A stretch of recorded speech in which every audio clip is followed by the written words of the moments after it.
Yo, mic check, 1 2 1 2, mic check. There's Rocksteady at King of the Pit TV. I'll blow your head off there, people. Yeah, I got a microphone, innit? I got a microphone. Don't get too excited, alright? Makes me look professional, doesn't it? Makes me look professional. It doesn't actually work, or does it? Shout out to Gary, the man, the legend, via the Patreon. He says, you got to check out some Nine Inch Nails. Also wants me to check out another record. I forgot what other record he's recommended. It'll come to me. Sorry, he left me a link, so you got to check this out. He also said a lot of the playlists regarding this records might be a bit crap. So, if you thank me for listening to Nine Inch Nails, redirect that thanking to Gary, who's put me onto this. I've been wanting to check out Nine Inch Nails for some time, but when I checked out their first record, it seemed as if...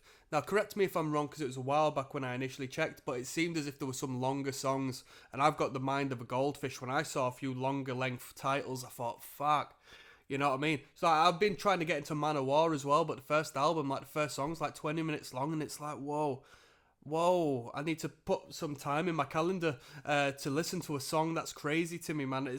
I don't have the time that I used to have back in the day, so I appreciate shorter songs. Broken is an EP, supposedly, Wikipedia tells me, although 8 songs is debatable, you know, for an EP.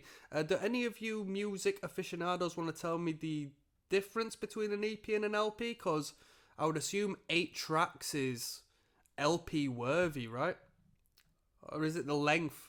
Because there's a long play, and I don't know what you would consider this. I'd call it an extended play, but is it really? Maybe it's an extended play in relation to a single, and then we go into a long play. Maybe that's the case. You let me know. We got 8 tracks. Somebody left in the top of this comments, this is the perfect song to get you ready for music you'll never be ready for. That's incredible. I forgot the name of the guy who's behind this band, or, you know, the front man, but he gets a lot of props as being like a superstar, right? Let's see if we can find his name quick before we start this. Because he gets ratings, doesn't he?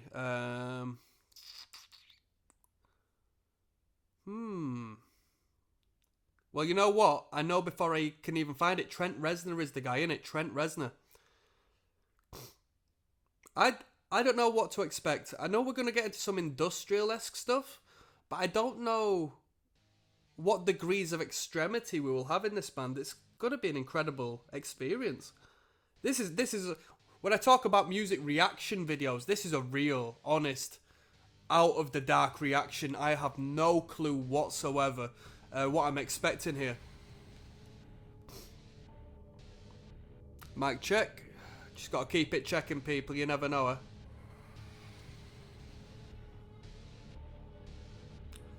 So we're swelling into what seems to be a single, because it comes with a music video. Wish. We've got 2 music videos on this.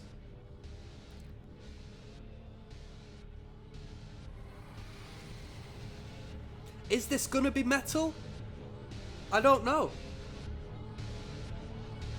Probably get an advertisement coming up. Ladies and gentlemen. Yep. Video play soon. Right, let's check the comments quick. Trent Reznor is the only person on the planet who has written an entire album about BDSM, self-deprecation and torture that had one of its own songs win a Grammy, blah, blah, blah, blah, blah, blah. Right. Let's find out what all the ranting and raving's about. Febreze bathroom liquid. At some point, if somebody wants to pay for my YouTube Premium, do it.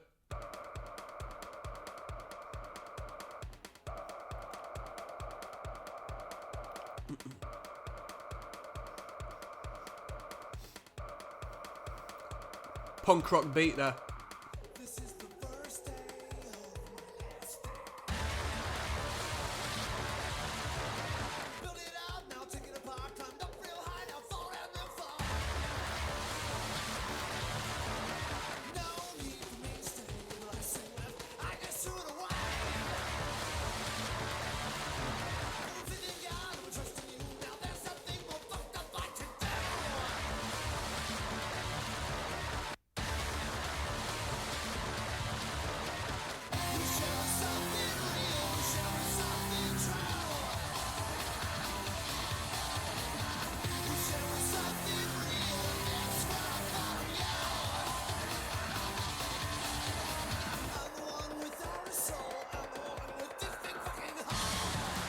an interesting use of sounds here. Is it my cup of tea? As of so far, not necessarily. But I don't say that disrespectfully. Do you know what's odd? It's 90s, but it feels like the undercurrent of this band is very 80s. Arguably 80s new romantic goth, top of the pops, pop music, essentially. The music video itself, the imagery, like the flamboyancy, the theatrical side of it, as well as the electronic, dense keyboard, like synthesizer elements, gives me a real 80s feel to it, you know? Even though like the overt distortion that's incorporated in it is very 90s.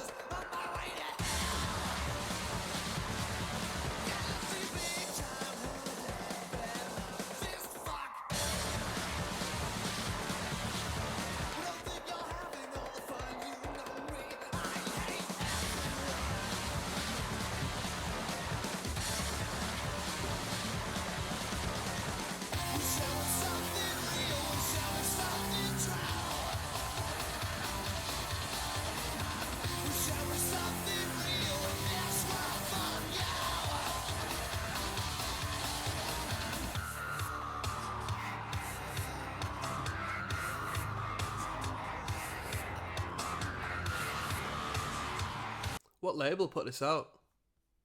Interscope Records. Interscope. Interesting.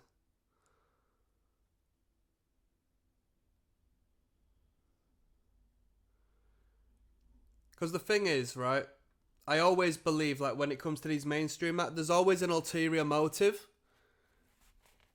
Politically speaking.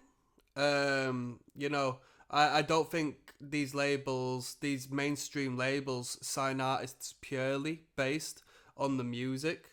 There has to be, of course, money speaks, but there's also a direction and an influence they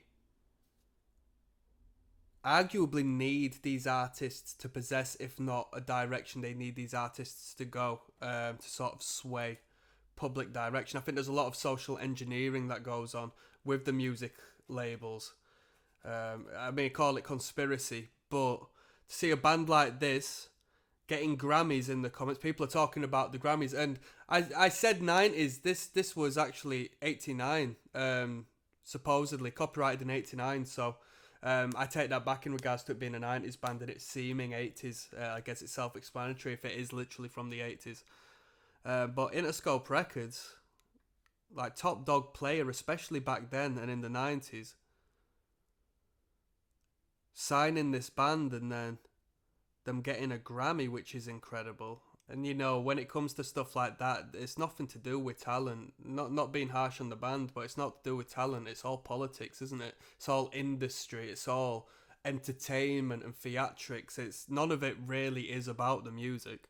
It's just about, you know what I mean, who's licking the arse of the CEO, quite literally. Let's be fair. So this is very interesting to me. Everyone's talking about Grammys. It goes to show what it means to the people, you know, these little trophies that get given to these, you know, borderline, if not celebrities. Interesting. So this is good art, and I say that because we've already got a lot to talk about.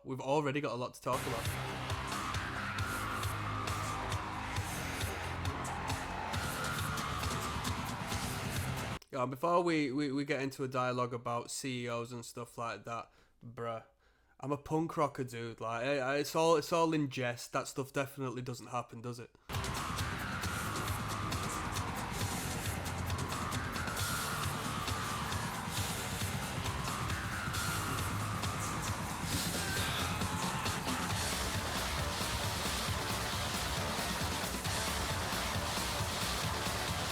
Indirectly, there's a little bit of Rammstein in there.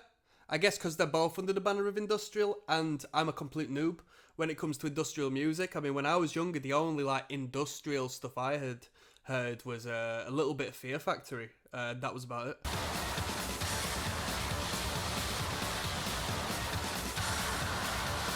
I think it has a parallel with nu metal, perhaps.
Right, let me give you my last opinion on that before we move on to the next one. Is it my cup of tea? It's not something I'd choose to listen to. But with that being said, I thought that was good. That was a good sound. Without the grunts and the growls and the blast beats, it was an extreme sound. It was a very loud sound. It was a very unique sound. It was a very, although flamboyant and a little bit forced, a very interesting and thought-provoking like sense of dress and aesthetic the band had. I'm looking forward to see what the change of sound's going to be in this next one. We've got Last coming up next. There's ROCKSTEADY at King of the Pit TV. We're listening to 9 Inch Nails. This one's entitled Last. Let's go.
You know what, I was enjoying that so much I didn't want to pause it. The sound production's really good. I'm trying to find what gives this a difference to like the 80s studio filling like glam bands and stuff, because there's a difference in sound, but I don't know if it's strictly just down to the production value. Because like that driving just studio stadium rock beat and that riff, bow, bow, bow, ba, da, ba, da. I'm thinking, couldn't Motley Crue come up with something like this, you know? Why does it sound so different to Motley Crue, yet all of the pieces still sort of align with what I would expect of like a glam band or a studio stadium rock band, you know? But they've got a different edge. Is it purely down to the production value? What tuning do they play in? Is it a little bit lower than the standard band?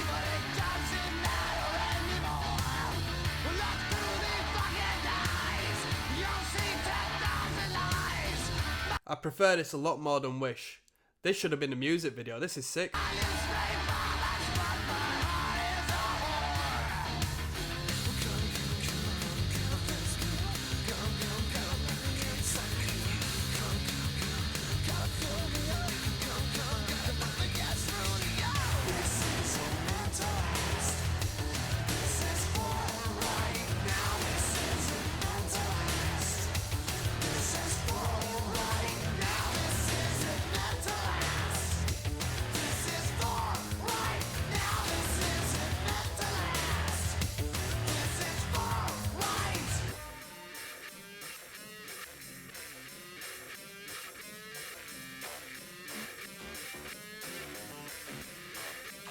Here we go.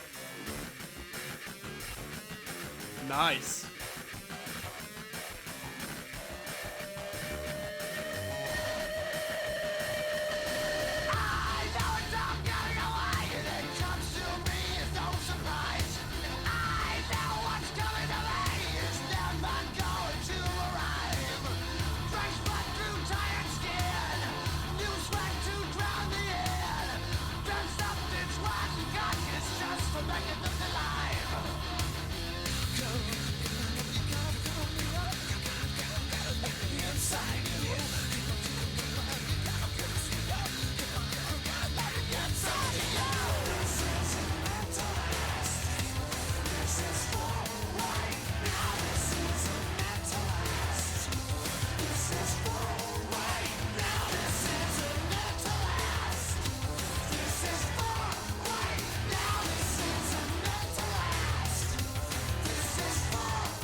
This happened in the song that came before, Wish. You think you're getting the full instrumentation. You think, this is sick, this is blasting. And then they'll throw this like overt, ridiculous, crazy bold guitar over the top. And you're like, whoa, I didn't know it could get any bolder, man.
That was good. That was really good. Yeah, that was really good. That had my head bopping. That had my toe tapping.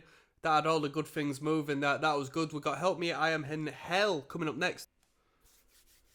There's Rocksteady, King of the Pit TV. We're listening to Broken, the EP by Nine Inch Nails. N-I-N. This is track 4 of 8. It's entitled Help Me, I Am in Hell. It comes with a music video. It's devoted to my man Gary, who recommended this via the Patreon. Where have I gone? Here I am. Shit, I don't even know what I'm doing. Hold on. Hold on, people. I'll be with you in 1 second. Let's get back to it, shall we? I enjoyed that last track.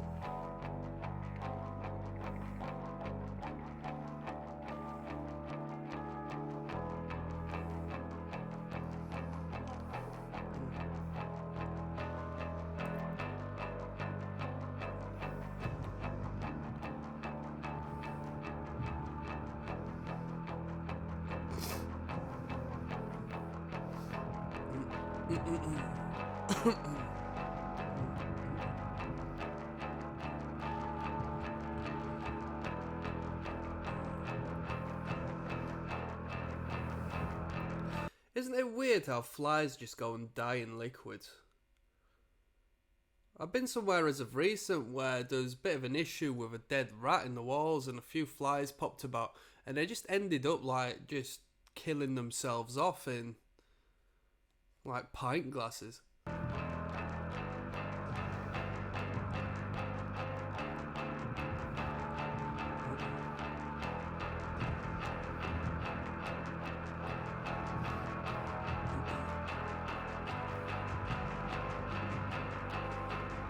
What's the deal with that headwear? Yes, I do understand that it's like fetish gear, but I've never seen out like that before. Can you like sensory deprivation in it? You can put it over your eyes, maybe like blinds. We're all grown-ups here, people.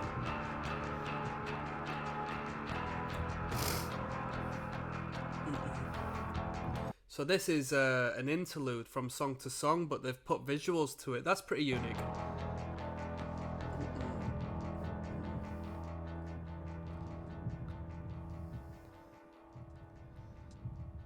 Yeah, these dudes are edgy. I like it. I like it. I like it. I like the artistic merit.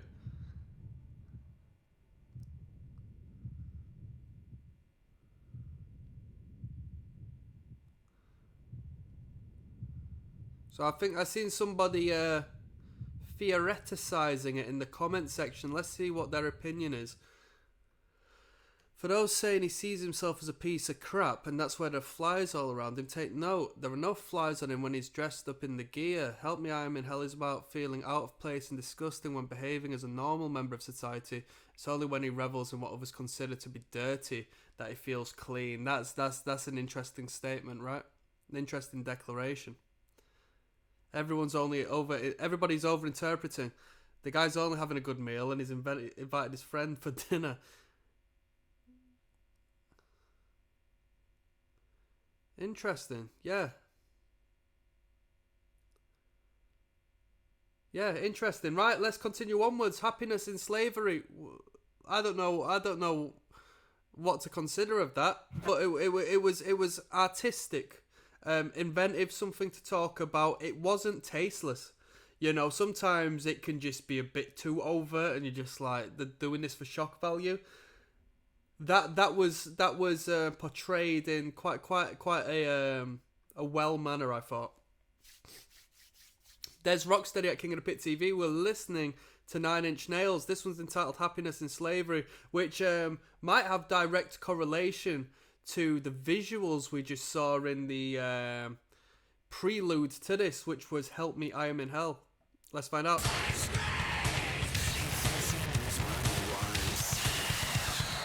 Straight into it. Check.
Digga.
Quality bridge.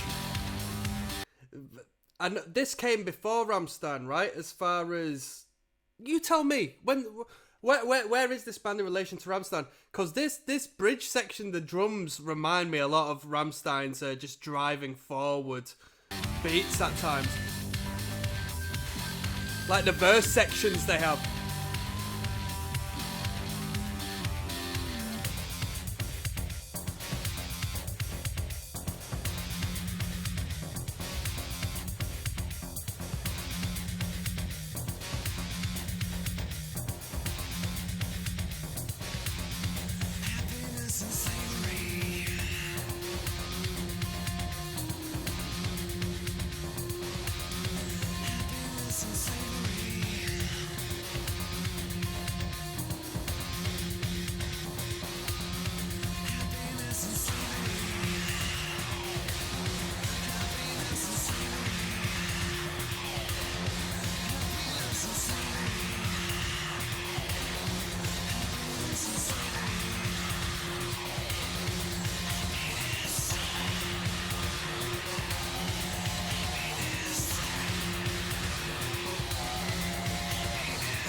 Trent Reznor,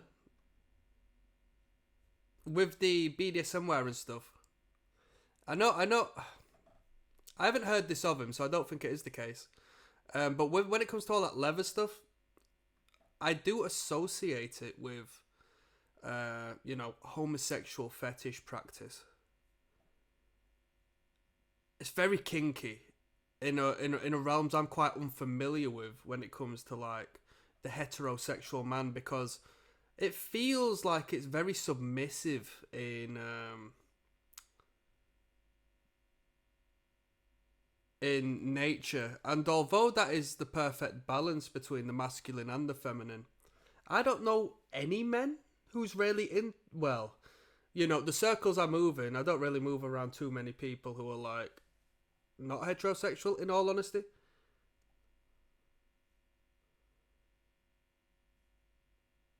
And yeah, what can I say? I'd never come across anybody who's into this sort of practice, truth be told, unless it's behind closed doors. So give me some information in regards to Trent and his whole fetishization practice. Normally I wouldn't care, but it seems as if this band is based around that a lot. I'm used to seeing leather being weaponized in Judas Priest and shit like that. Not like acts like this. You know what I mean? It's got a parallel with Soft Cell, for all I know. You know what I mean? We've got Gave Up coming up next, which is track number 6. That song, I preferred the second half of it. The first song was a bit too noisy, a bit too extreme, that blaring, screaming vocal. Alright, let's keep on going. Gave Up is the title of this next one, track number 6. There's ROCKSTEADY at King of the Pit TV signing in. We are listening to 9 Inch Nails. This one's entitled Gave Up. Let's go. I'm talking about...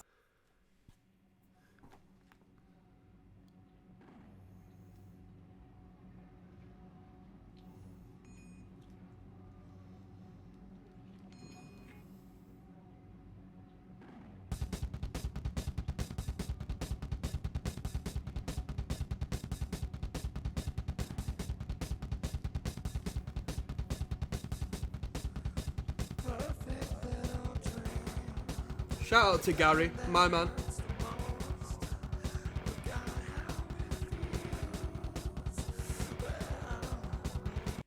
This is like that one song on Rock Band where you have friends and you choose just to watch the drummer fail. So is this on Rock Band? Pretty cool.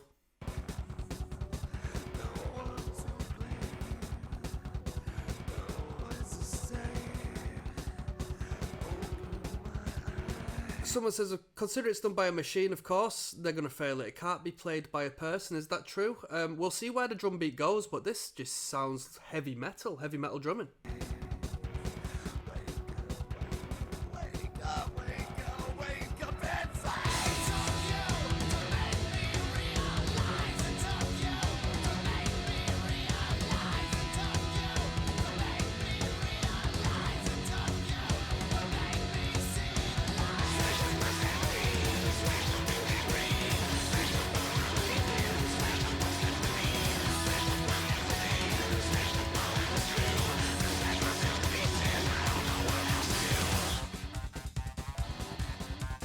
Ooh, I like this one. I like the energy.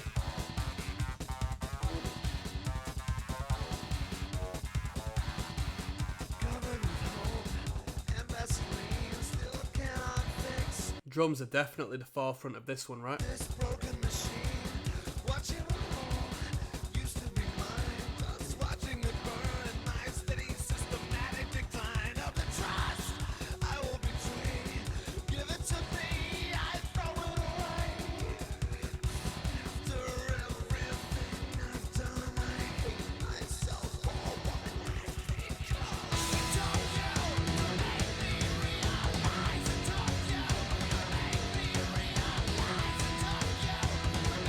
It took you to make me realise.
That was a pretty good tune. They dialed down on sort of like the blast in the face, audacity, distorted guitars, which we found in the earliest tunes. Even the blast in the face, distorted, like peaking vocals we've heard in some of the other tunes, which was good. We put the drums in the forefront, that heavy metal double kick kicking along. I don't see why that wouldn't be impossible for a normal drummer to do, in all honesty. In contrary to the commenters' comment, we got Physical You're So coming up next, alright? Track numero 7, hold on tight. Yes, now, bless now, don't forget the rest now. There's Rocksteady at King of the Pit TV. Physical You're So, or You're So Physical, I assume is how it's worded. Broken, track 7 of 8. Shout out to Gary via the Patreon. Let's go. You know how we do. Get back. Top comment is, I edge myself to this song.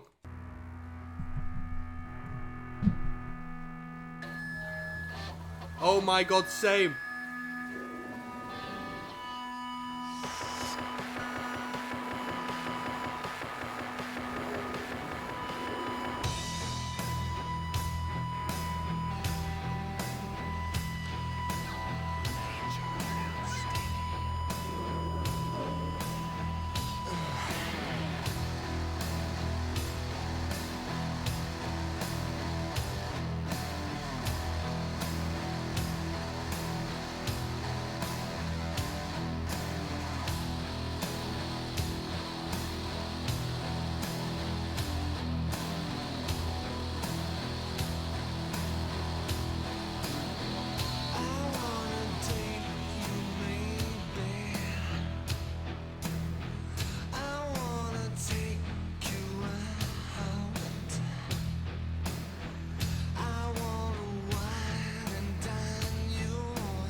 These dudes fit the typo negative with this one. Twist and shout. I want you hard in my arms, so soft on my bed. You get the key to my heart. Who did the original? This is a cover song. Who did the original?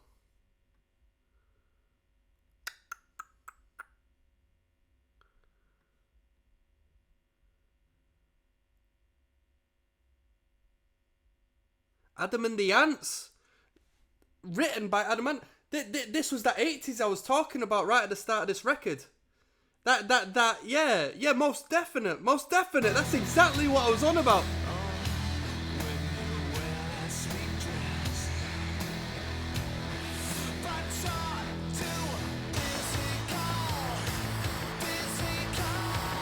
Unfortunately, not knowing the original, it becomes quite problematic because I can't really reference how good a job they've done.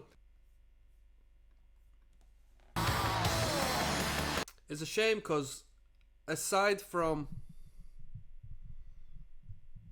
not knowing how they've done the cover, like any twists and turns and justice, I can't really comment on the other half that's remaining of the song, and that is the composition, the songwriting and so forth, because it's from another band that's put it together. So I find reaction videos very tough on these albums, these full albums, when a cover song comes up.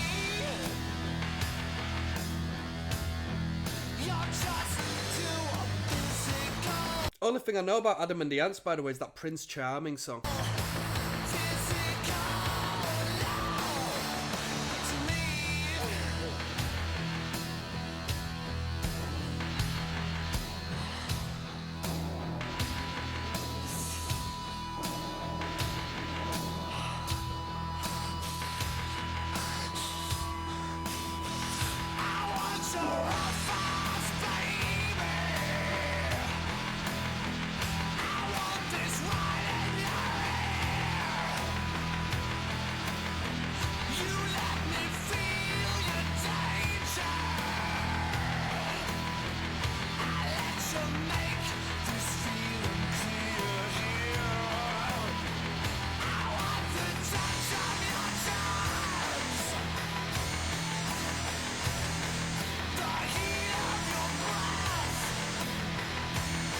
Heavy.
You know what?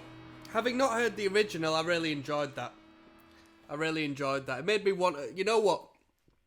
That was such a good cover, such a good composition, that it made me want to check out the original. And I guess that's like one of the best compliments you could give a cover song.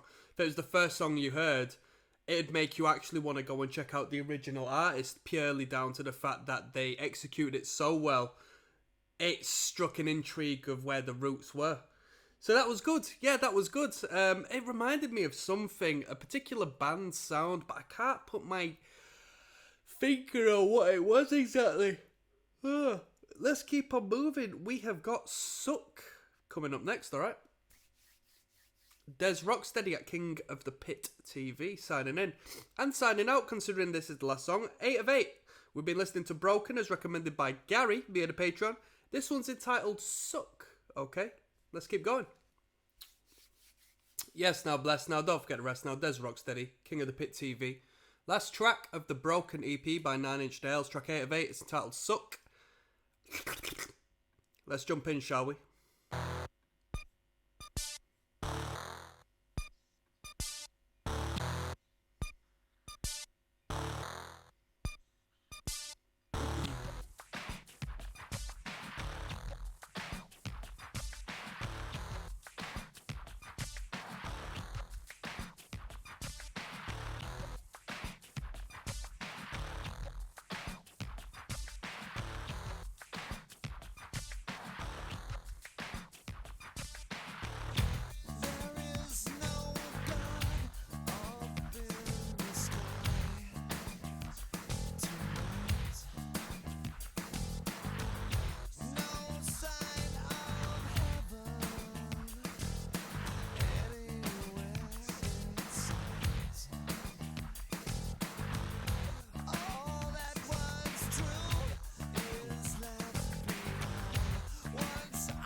It's a good tune. I like that verse bass line. It's groovy as hell, isn't it? Ba ba ba. Good chorus as well.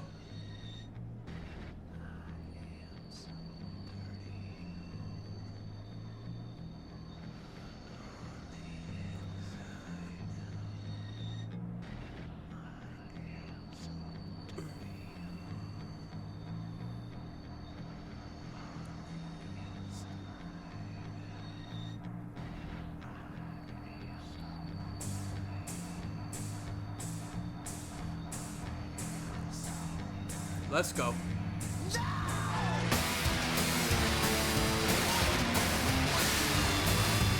Somebody said this is a cover. One reply. A cover of a song he made.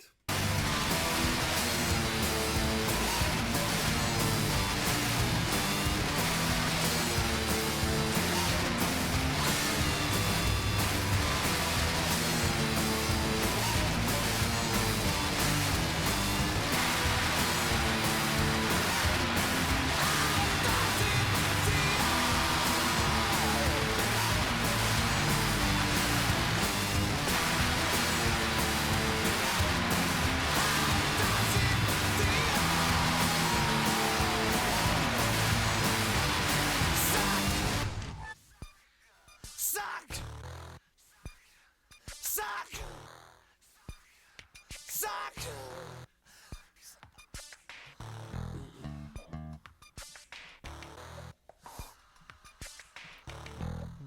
But love the bass line in this one, man. Love this bit.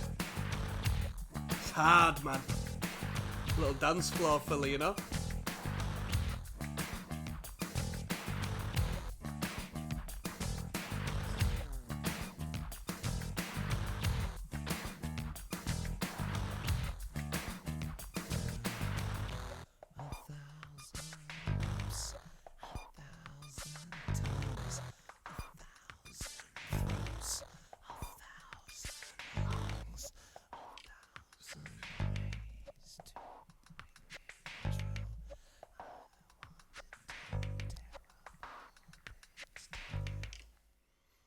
That was really good. Yeah, that was really good. The bass line in particular was fantastic. And with some of the tracks that have come before, when they've gone into like the overt distorted blast in your head chorus sections and like screaming sections, it's been a bit too excited for me.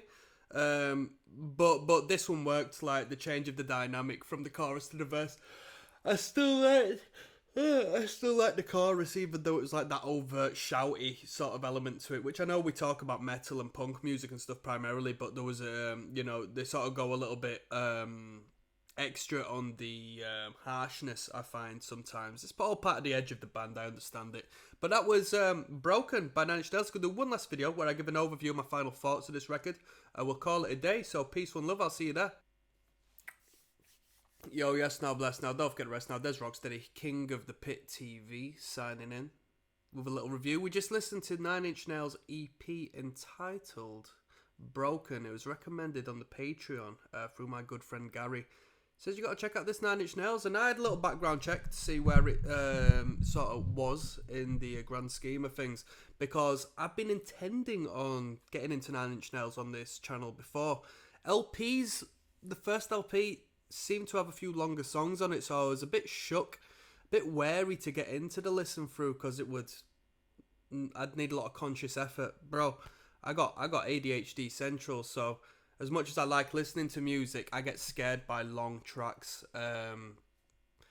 Sometimes people say, can't you do a whole listen through of an album and so on and so forth? Sometimes I leave the album halfway and come back at a later time to finish it off. That's just the way my mind works. I need to constantly be stimulated by new stimuli all the time. But I listened to this all the way through. Easy enough, 8 tracks, right? One of them being an introductory track. One of them having a music video, but it was an interlude, instrumental interlude. But I had plenty to comment on, because there was a very interesting music video that came with it. This was a good place to start. 1992, I think Wikipedia told me, although there was a copyright of 1989 on one of the videos, so you tell me where this is. But I think this came in between the first and second full-length album. I enjoyed it. There were some bits that didn't necessarily intrigue me too much, but I think that sums up my perspective at this moment in time of industrial as a whole. Sort of the harshness of it at times. Harshness in correlation to like the lack of like danceable rhythm wasn't necessarily for me, because I don't mind extremity, but I need it to come with some sort of like danceable rhythm, a tempo of such in that, because we listen to extreme music on this channel. I don't like harsh noise for the sake of harsh noise, which bands in the industrial realm do a good job of doing from time to time. I could hear the 80s throughout this record. It was a very new age, evil, dark, sinister perspective of 80s music, in my opinion. With the utilization of the synthesized driving music, big pulsing beats, electronic drums. The bass lines were really brilliant on this record. The guitar work was pretty good. It was pretty good. Not as good as the bass lines, though. Vocally, it was good. I think it was hit and miss. There's some really good moments. Like I said, when it gets to the like in-your-face screaming, just harsh noise bits, not necessarily for me. My favourite track was Last, track number 3. I thought it had a fantastic tempo, fantastic drive to it. Really good. I really enjoyed that one. I thought that should have been the music video instead of Wish, personally. I felt Wish was a bit too jarring over. It was a great insight as to the creativity of the band. Because like from the bass line to the drums to the guitar work to the vocal line to the aesthetic of the band, you could really, it was a great big showcase of the creative value of the band. The aesthetic, be it the soundscape, if not the image. I felt like the driving, just consistency of the track Last was really good. I thought it was really good. This was good. I'm interested to listen on further. I don't think the view count correlates with this being the band's best release as far as the general public is concerned. But a lot of people in the comment section was just like, "This is the best band. This is the best record they've done." So a lot of people must definitely be into this one. I found it interesting, yeah, to say the least. And with it being interesting, in my opinion, that's great artwork. Whether I liked it, loved it, or disliked it, as long as you've got something to say and as long as it spurs some sort of reaction, I feel is great artwork. It's when you have nothing to say and it's just background noise where it becomes a little bit meh, you know? So that was my review on Broken. If I was to rate it, review it, I'd give it a 5 out of 10. I'd give it a 5 out of 10. Industrial as a whole hasn't really sold me. I like a lot of Rammstein stuff. And as far as Industrial is concerned, I've heard a little bit of Fear Factory back in the day. This is edgy. It's dark. But it's dark in like a creepy sort of way, as opposed to a dark, gothic, sexy kind of way, if you know what I mean. But some people do perceive the band as sexy. Just not necessarily me, alright? That fetishization of like the BDSM stuff and all that, it's not necessarily really too interesting to me. And on that note, I'm signing out. I'll see you on the flip side. Peace.